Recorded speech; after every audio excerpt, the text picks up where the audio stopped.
Je sais pas si vous saviez ça, j'ai de la misère, je bégaye, c'est pas drôle le matin. En fait, on va parler de dépendance, comme je le disais juste avant la transition musicale. Sachez qu'un Canadien sur 10 souffre d'une forme quelconque de trouble lié à l'usage de substances de dépendance. La Semaine nationale donc de sensibilisation en dépendance a lieu du 26 novembre au 2 décembre. Et pour nous en parler, donc je reçois ce matin Elisabeth Roy, conseillère à l'emploi chez Portage. Donc, un centre de réadaptation en toxicomanie pour adultes, ainsi que Francis et Vicky qui sont passés par le processus de portage. Salut à vous trois. Bonjour.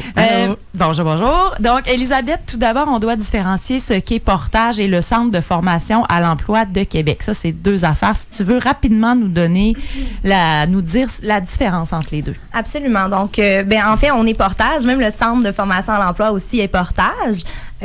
Portage, c'est gros, premièrement. Hein. Il y a beaucoup de services qui sont offerts, plusieurs genres de démarches aussi, autant dans la région de Québec que dans la région de Montréal et en Ontario. Donc, nous, en fait, à Québec, qu'est-ce qu'on fait principalement? On a deux services. Donc, un premier service qui est le service de réadaptation, de thérapie. Cette démarche-là est d'une durée de 3 mois. Nos services Portage, c'est gratuit. Hein. C'est important de le savoir. Autant pour le Centre de formation à l'emploi que le Centre de réadaptation. Ce qui différencie peut-être la thérapie, c'est qu'on a un deuxième service, en fait, qui est financé par Emploi Québec, qui s'appelle le Centre de formation à l'emploi, qui a pour objectif, en fait, d'aider les gens à se réinsérer socialement. Donc, on fait de la réinsertion sociale. On a un service d'orientation aussi. Donc, c'est principalement l'objectif de ce programme-là. Et donc, Francis et Vicky avaient profité des services de Portage. J'aimerais qu'on parle de vos histoires, en fait, votre histoire à vous, personnelle. Bon, on dit qu'il y a plusieurs Canadiens qui souffrent de dépendance à diverses substances. Vicky, toi, tu as vécu la dépendance envers des substances. Est-ce que tu es game de me dire lesquelles de ces substances? Oui, je suis game.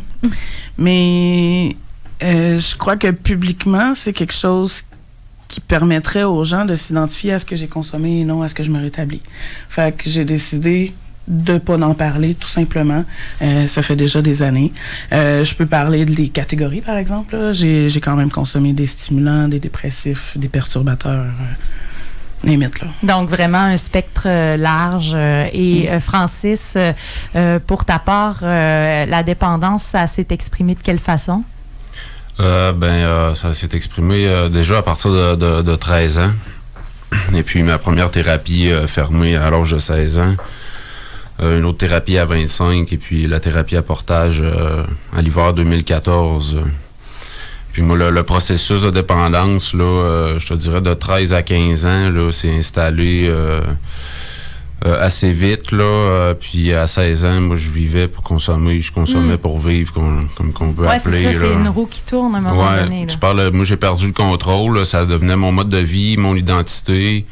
Je m'auto-médicamentais, en fait, pour soigner les blessures liées à l'intimidation que j'ai eues quand j'étais petit, des gros deuils, 3 gros deuils dans ma famille en l'espace d'1 an et demi, des troubles d'anxiété, l'automédicamentation pour un TDAH qu'à l'époque, c'était pas très connu, dont j'ai eu le diagnostic seulement en 2009.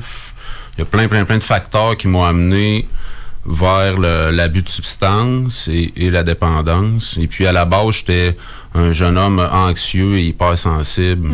Donc, avec ça, moi, ça transportait mon esprit ailleurs. J'étais bien. Puis t'étais pas obligé de vivre tes émotions. Exactement. Oui, c'est ça. Souvent, on parle des dépendances qui comblent un manque affectif.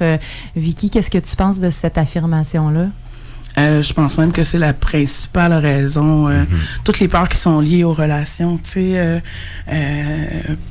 Quand on est enfant, à un moment donné, on comprend que c'est pas tout le monde qui nous aime, donc on n'aime pas tout le monde non plus, etc. Puis déjà là, il y a un bris qui se fait, puis dépendamment de notre hypersensibilité à tout ça, dépendamment de comment on est récupéré avec nos parents ou nos personnes repères dans notre vie, les relations deviennent compliquées ou se simplifient. Tu sais, c'est toute une question à la base de l'amour et de la peur de l'amour. Ouais. Je pense bien que c'est lié à tout ça, puis tout ça rend tous les gens émotifs, là, je pense. Puis il y a des gens qui vont naturellement être capables de gérer ça et d'autres comme moi qui vont avoir à apprendre à gérer ça une fois adultes. Effectivement. Pourquoi est-ce que la simple volonté ne suffit pas lorsqu'il s'agit d'arrêter? Francis. Francis. C'est pas moi qui lui a donné la parole. Ben, Ils se connaissent bien. Je dirais que quand tu rentres dans le cycle de la dépendance, là, ben ça affecte ton estime. Tu perds ton estime personnelle, tu perds ta confiance, tu t'éloignes de tes valeurs, tu t'éloignes de ton enfant intérieur, je te dirais. Il y a de la honte, de la culpabilité. Et puis, ça prend le contrôle sur tes décisions. C'est pas quelque chose qui est rationnel. Même si la volonté de s'en sortir est là, ça devient plus fort que soi. C'est ce qu'on appelle la compulsion. Hein? Ouais, on va agir malgré nous. Parce que ce réflexe-là va répondre à un besoin. Puis ça devient un comportement efficace. Quand mon besoin est comblé de cette façon-là parce que je vais consommer, puis que ça soulage spontanément ce que j'ai besoin que ça soulage, ben je vais vivre avec les conséquences parce que je vais avoir de la consommation dans pas long, parce que ça va soulager, parce que ça va répondre à mon besoin, puis dans le fond, ça devient comme une grosse paresse. Mais c'est pas nécessairement une question de volonté, c'est une question de chimie aussi, beaucoup corporelle, là, ça va répondre à mon besoin physique, là, dans le fond, consommer, c'est créer un manque. C'est le manque qui va faire que je me sens pas bien, donc je vais chercher à combler le manque, donc je vais compulser pour combler le manque. Ça devient même quelque chose qui est plus à la base le problème. Là, ben, c'est vraiment intéressant parce qu'on parlait de manque d'amour. Il y a comme quelque chose là de... Comment dire, on prend quasiment un certain... Poétique. Ben oui, effectivement, quasiment poétique, mais c'est que j'imagine qu'on reprend le contrôle d'une certaine façon, dans le sens où c'est nous qui comble. On comble nous-mêmes le manque. Exactement. Alors qu'avec l'amour, c'est moins... moins évident, l'amour d'autrui, en tout cas. On n'a pas le contrôle nécessairement là-dessus. Par rapport à l'estime de soi-même, quand on ne réussit pas à se sortir d'une dépendance, j'imagine que ça aussi, ça aide pas à remonter l'estime de soi et obtenir finalement un certain contrôle sur notre centre de décision, parce que tu parlais de confiance, puis de finalement qu'on n'est plus capable de prendre de décisions pour nous-mêmes. Donc... non, mais ouais, effectivement, ça prend du temps à se recréer une estime personnelle, là. Mais tu sais, faut d'abord, je pense, s'avouer vaincu, là, tu sais, qu'on n'a pas le contrôle, puis d'être capable de demander de l'aide. Et puis, avec le processus thérapeutique de portage, ben, on apprend à redévelopper des compétences, on réapprend à s'aimer, avoir confiance en soi dans le processus de la communauté thérapeutique. On retrouve nos valeurs. Mais c'est sûr que la substance en tant que telle, tous les comportements que ça nous amène à faire pour avoir la substance, etc., veut pas, ça joue sur notre estime, parce qu'on a des comportements qu'on n'aurait jamais si on souffrait pas de cette dépendance-là. Ouais, puis on se dit, coudonc, je suis pas capable d'arrêter par moi-même, je suis donc bien pas bon, puis je suis donc bien pas bonne. Comment je vais faire pour vivre sans ça? Ça nous paraît à un certain moment, là, avant d'être capable de demander de l'aide, ça paraît impossible de vivre sans la substance. C'est hyper angoissant, mais une fois que tu as fait le premier pas, puis là, il y a d'autres gens à côté de toi qui ont réussi. Là, c'est motivant, puis là, il y a de l'espoir qui grandit. De là, le soutien de portage, tu sais. Oui. Tout à fait, comme l'introduction, portage va arriver à comprendre la dépendance d'un, travailler avec les dépendants qui ont besoin de se rétablir maintenant pour arrêter de consommer, soutenir les gens qui vont avoir des rechutes, essayer de voir c'est quoi le fond du problème. Quand ça va bien, mais que ça va pas, oups, il y a un petit flag qui est élevé, ils vont venir intervenir avec nous, ils vont apprendre à nous connaître, ils vont s'intéresser à nous. Puis ça c'est même salutaire, je dirais. Tu sais, autant au centre de formation à l'emploi que je pense que Francis pourrait dire aussi dans la thérapie à portage en bas. Ouais. Moi, je suis au centre de formation à l'emploi et vraiment, on a eu des interventions vraiment pertinentes pour moi. Tu sais, je vais avoir un an d'abstinence mercredi. Bravo! Puis si portage n'avait pas été là dans les 2 dernières semaines, j'aurais été consommée. J'ai vraiment eu des difficultés, puis ils m'ont soutenu, puis ils m'ont appelé, puis... Donc, il y a un soutien vraiment, là, c'est comme si...